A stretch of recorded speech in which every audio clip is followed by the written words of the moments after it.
Hello, and thank you for joining us. This is No Sound Bites Allowed, and I am your host, Michael Voss, Dragon of the Southern Tier. I'm happy to be here with you today as we're going to be addressing one of the key goals of this channel. If you've seen the channel before, you know that we seek to hold elected officials accountable for their actions and their inactions on the issues that matter to all of us, that affect tens of millions of individuals, both within this country and outside of it. And to that end, we have been speaking about recently the Afghan refugee crisis and the abandonment of Americans in Afghanistan. These are very important issues with many repercussions, many consequences, many and most of which have not been addressed at this time. And to that end, we reached out to several members of Congress. We reached out to several members of state assembly and legislature. And we can tell you that today we have received several responses. We're about to go over that with you. Before we do so, we do want to say that if this is the first time that you are seeing our channel, we welcome you and we thank you for joining our audience. In addition, we want to let you know that we do long-form political commentary. And every Sunday at 2:30 p.m. Eastern Standard Time, we do a live stream with you. We reach out on YouTube, Facebook, Twitter, DLive, essentially all the social media that the internet overlords will allow. And we seek to hear your voices, to listen to you as you respond to us in text, chats, and tweets, to tell us what you think about these issues. And this is for anyone in the world. Whether your government, whether the internet overlords believe in the First Amendment, your ability to have free speech or not, we on this channel believe in that right to free speech. And so we look forward to seeing you every Sunday at 2:30 p.m. Eastern Standard Time to join in that expression. We hope to see you this Sunday. With that said, let's discuss the issue at hand at this time. We want to talk about the Afghan refugees and the evacuees from Afghanistan, even though there are hundreds of Americans that have been abandoned, left stranded by the Biden-Harris administration on purpose. This is a very significant issue. It is a crisis that has never before been seen in the United States. There is no other case where we can see that a president of the United States has willfully and purposefully allowed American citizens to be stranded in harm's way. In addition, we see that we have taken in tens of thousands of individuals from Afghanistan, many or at least some of whom have worked with the United States government and were our closest allies in Afghanistan for 2 decades. And we are happy to take those individuals into our country. But at the same time, the majority of individuals that were evacuated from Afghanistan were not vetted individuals that worked with the United States government. In fact, they were individuals just seeking to escape the Taliban and its terrorist actions. With that said, we have a question. How many of these Afghan refugees and evacuees will be sent into New York State? In fact, where are they going to be sent anywhere in the nation? It is an unknown. It is a question that is plaguing many individuals. As we can see, even on September 1st, one day after the Biden administration had abandoned Americans to be hunted by terrorists as they are being hunted right now, we see that in The Voice of America, in their article on September 1st, Americans mixed on sheltering Afghan refugees in the United States. In this article, one of the things that were highlighted was one of the concerns by many Americans.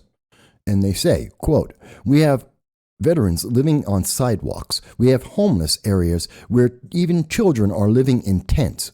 Who is rescuing them?" Most notably in California, but many other parts of the United States as well. Some politicians and lawmakers are asking these very same questions. And these are serious and significant questions. Some Americans who oppose bringing the refugees to the United States said they were concerned about the spread of the coronavirus, whether the refugees were vetted well enough to guarantee that no Taliban terrorists would be mixed among the genuinely needy, Others worried about the tax dollars being spent on international rather than domestic needs. Now we have hundreds of homeless people in Louisiana due to the hurricane. Shouldn't we rescue our homeless and poor before we take on foreigners? We have hundreds of illegal immigrants pouring into our country. Can we support all of them? Will higher taxes make us homeless? These are significant questions. These are very significant concerns that many people across America share. We know for a fact that in the United Kingdom, in the United States, and other countries, there have been individuals who have been identified as part of the Afghan refugees and evacuees that are undocumented. These are individuals who have had no vetting, and some of them have even come up on no-fly lists and terrorist watch lists as they try to enter our nations in escaping the Taliban and Afghanistan. So the concern is very real. At a time when our nation, our economy is failing, it is falling apart, the cost of these refugees is important. We have an economy that cannot support the United States citizens, but also because our communities want to be prepared, want to be able to best accept these refugees and these evacuees that have been vetted into our communities and to integrate them seamlessly. And preparation is one of the keys for that cause. So it is a serious concern on many levels, both economic, national security, as well as humanitarian. And in fact, that's one of the reasons why we sent out the following letter. Also, on September 1st, we sent this letter to Assemblywoman Donna Lupardo of the 123rd District in New York. We also sent this letter to the newly appointed Governor Hochul, as well as Broome County Executive Jason Garnar, Congress members Antonio Delgado, and to Congresswoman Claudia Tenney, respectively of the New York 19th and New York 22nd Districts. In this letter, as we have identified previously on this channel, we asked several questions. Who are these Afghan refugees? Are they vaccinated against COVID-19, or do they have COVID-19 at this time? Where are they going? How many are going to each various state, and within states like in New York, which counties? We know and have heard from other credible news sources that it's estimated some 200 refugees are targeted to go to Onondaga County. What about the other counties in New York? Where will they go and how many? Can the communities be able to be prepared, and are they capable of taking in these refugees? These are serious questions that must be answered, and the public deserves to know ahead of time, not after the fact. Now, we were very critical of many of the elected officials that we reached out to, and we made a point of seriously addressing these individuals because it's a big concern. As you can see, on September 6th, Rasmussen Reports noted that most voters blame Joe Biden and would back military rescues of hostages, the Americans that were abandoned by the Biden-Harris administration in Afghanistan. Literally, 53% of likely U.S. voters believe the Biden administration failed to take proper precautions against the Taliban takeover. 41% disagree and believe it was inevitable. But in either case, the majority of Americans want to see Americans back home. Another one of the issues that we asked the many members of Congress to answer for us, as well as local officials. But we received no response. In fact, we see that of the politicians we reached out to, we see that in the top left corner, Broome County Executive Jason Garnar, in the bottom center, Governor Hochul, and to the right, Congressman Antonio Delgado, refused to respond to us. They made no response to our September 1st request. That, of course, is aggravating, considering this is an issue that affects our communities directly. Now, we do want to note that we did receive a response from the office of Congresswoman Claudia Tenney of the New York 22nd District. and her office reached out to us on September 3rd, 2 days after we sent out our letter, to let us know that they were reaching out to the Library of Congress and other departments of the United States government to try and answer our questions about the Afghan refugees and evacuees, who or where they are going, what is their status, both in terms of vetting and in reference to the pandemic. Made fully clear that they were continuing to research this and would contact us when they had any and all answers that they could provide to us. And to that, we commend them for their response.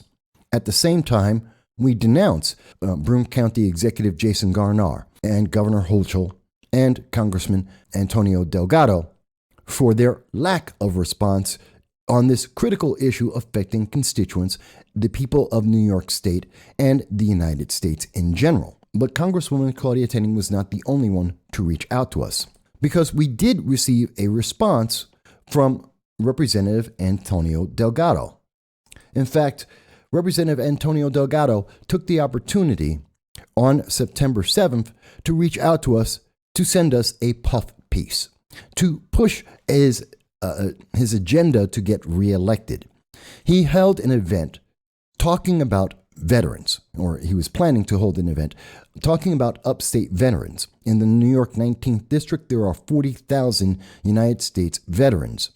And he wanted to reach out to them because of the distress and dismay they were feeling because of the Saigon-like levels of retreat that occurred in Kabul, as well as the Americans that were left behind as an insult, a disgrace to all of the efforts and lives that were lost and damaged because of Afghanistan's retreat, or the United States retreat from Afghanistan. So instead of dealing with the issues that we asked on September 1st, instead of imploring and stating that he was working to try and get back every American citizen overseas to come back home safely, he instead decided to hold a puff piece, a rally to try and make himself feel better, to give the impression to voters that he was doing something to help. Now, we do not question that in the past, Congressman Antonio Delgado has put forth many bills in Congress to try and support veterans. And he has failed in all of those attempts. None of those bills are looking to be passed. So he has not been effective in dealing with the veteran issues for veterans in the United States. But to speak specifically of his event on September 8th, which we watched, which was live streamed and is on his Facebook page, as you can see here, we saw 12 individuals, politicians primarily, some of them were veterans, speaking. And in the first 50 of 100 minutes, all we heard were politicians talking about their attempts to help veterans with no success. But this was a puff piece. This was them just bloviating, not actually presenting effective actions, and also not addressing the root cause of distress for many veterans in America at this time. They did not speak about Afghanistan and the failure of the retreat, the Saigon-level retreat out of Afghanistan. They did not address the fact that Americans were left stranded in Afghanistan. Again, these are the two main causes for many veterans, especially those in Vietnam, who have served in Vietnam, and those who served in the Middle East, that is causing distress, as we have seen on this channel in many of the comments we have received. In the second half of the conversation with Congressman Antonio Delgado, he did receive some questions from veterans that were associated. Now, we want to be very clear. This event was organized in the middle of the week on a Wednesday. It was organized in the middle of the day at 11:30. So this was done at a time where most individuals could not attend. Most people are at work.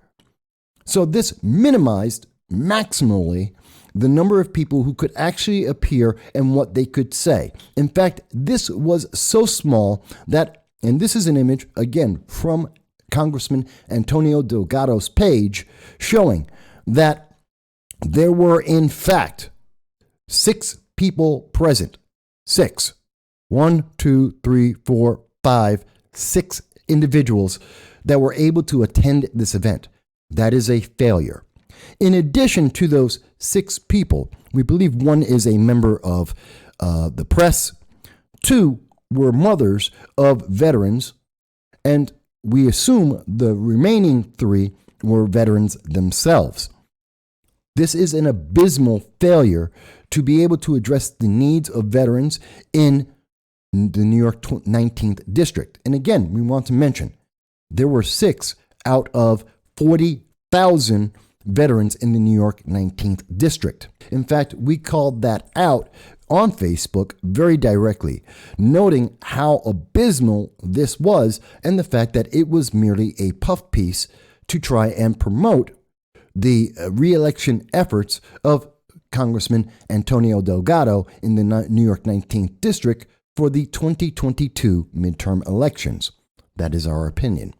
We have also offered the opportunity for Congressman Antonio Delgado to come onto this program to answer any and all of the questions and allegations we have made if he feels that they are incorrect or unfair, and we will give him unlimited amounts of time to explain his position and to refute anything that we have said.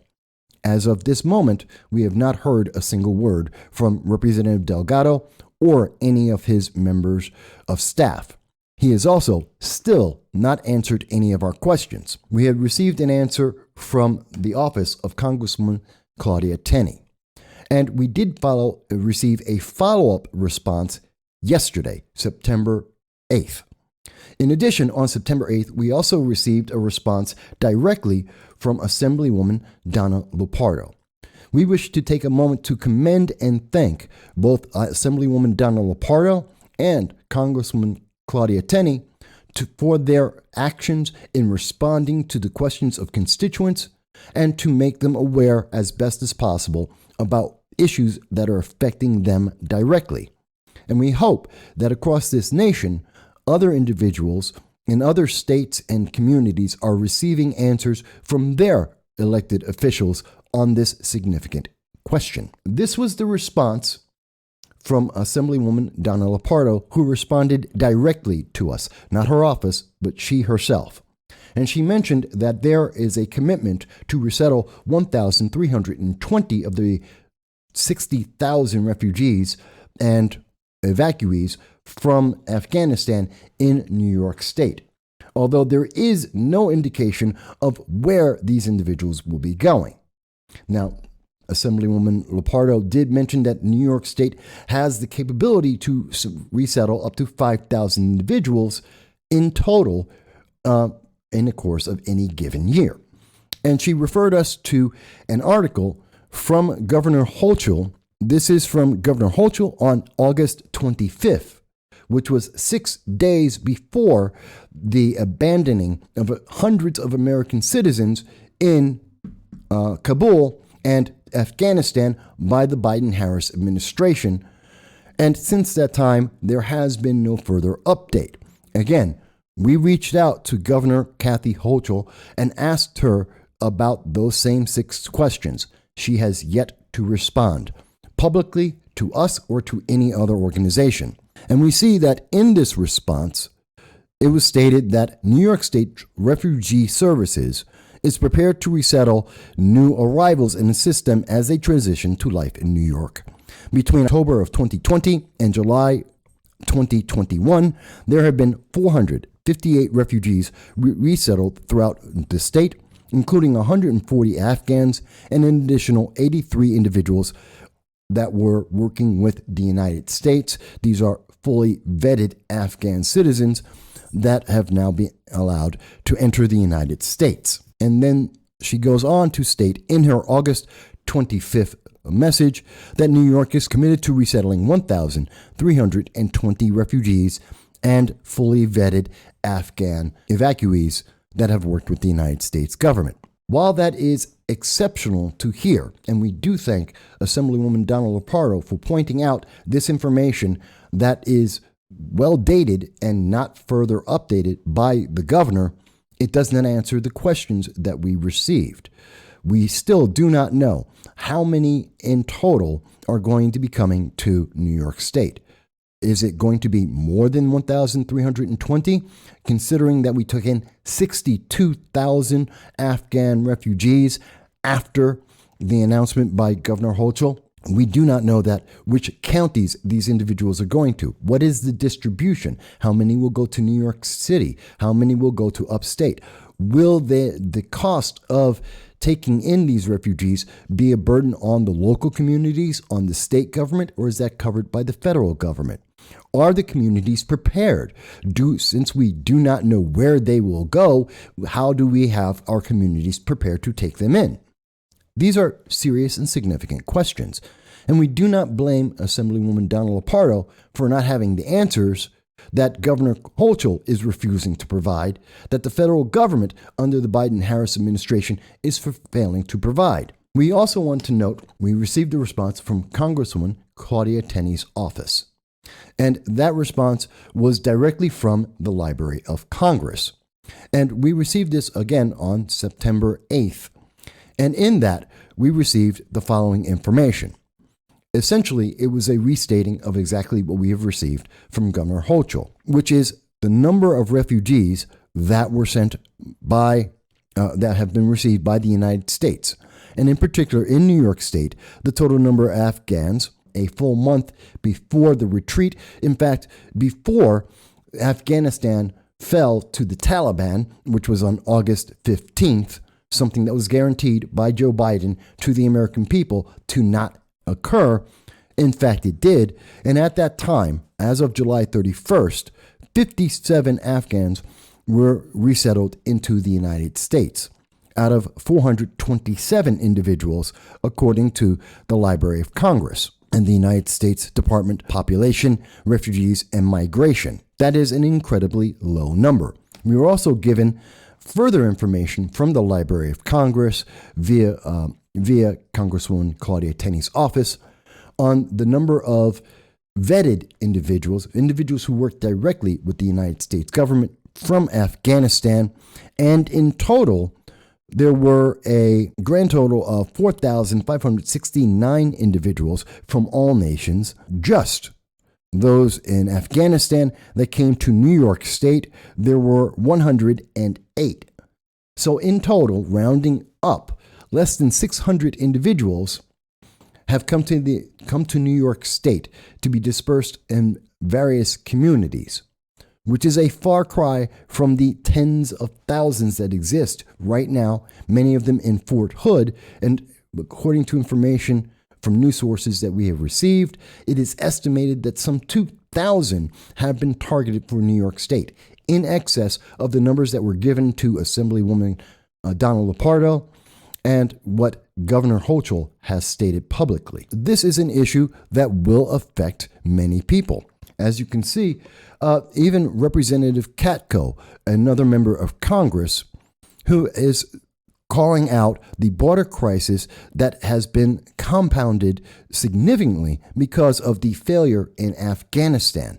These are serious issues that are affecting our country. So while we do commend Assemblywoman Donna Lupardo for her direct response to us, while we do commend Congresswoman Claudia Tenney for giving us the most up-to-date information that exists, which we can now follow up for you to make you more aware, we fully denounce the inaction and the lack of response from Broome County Executive Jason Garnar, who we do know personally, Governor Kathy Hochul, and Representative Antonio Delgado, who have failed completely to respond to the American people and their constituents. We must say that this is not enough.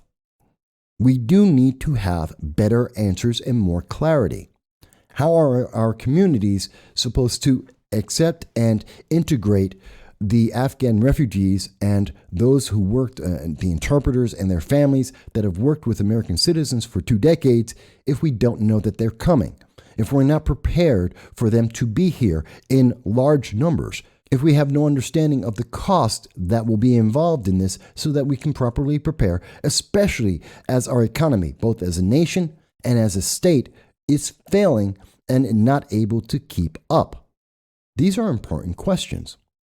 Now, we do commend and we again state that we are happy that both Assemblywoman Donna Lupardo and Congressman Claudia Tenney are on top of this job, that they are looking to get answers for their constituents. The answers are coming slowly, and that is because the Biden-Harris administration is making it difficult for anyone to get a clear answer because they have no clear purpose. They have no clear suggestion. And we have far too many members of Congress, like Congressman Antonio Delgado, who are far too busy trying to get reelected in the midterm elections. They are far too busy doing puff pieces, deflecting the critical questions of veterans and United States citizens and their constituents, and to minimize the consequences of this failure.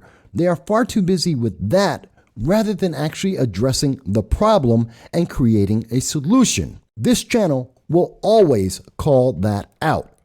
We will always commend, regardless of any party or political affiliation, those who are helping the American citizens, that are helping our nation, and to help those who are refugees and evacuees that come into the United States. We will also always condemn those individuals who are not doing their job, that are minimizing, obfuscating, and further complicating the consequences of inaction and poor action by the United States government from the federal, state, and local levels. And it's important to know who is on the side of the constituents and the public and those who are not. You may disagree with our understanding of the situation. You may believe that this is not a big issue. We believe it is. We believe that our southern border being wide open with over 1.1 million individuals that we know of that have entered our nation illegally is a potential open door for terrorists, not just the Taliban, but also ISIS and Al-Qaeda and God knows how many others to enter our nation and to foment terror, like we have seen in San Bernardino, like we have seen in Orlando, Florida, like we have seen in Boulder, Colorado, and many other places throughout this nation. Fort Hood, for another example. We believe that it is important both to our economy and for our local communities to know who is entering, how many people are entering, what is their potential danger in terms of vaccinations and or having the pandemic. These are important health issues as well as economic issues.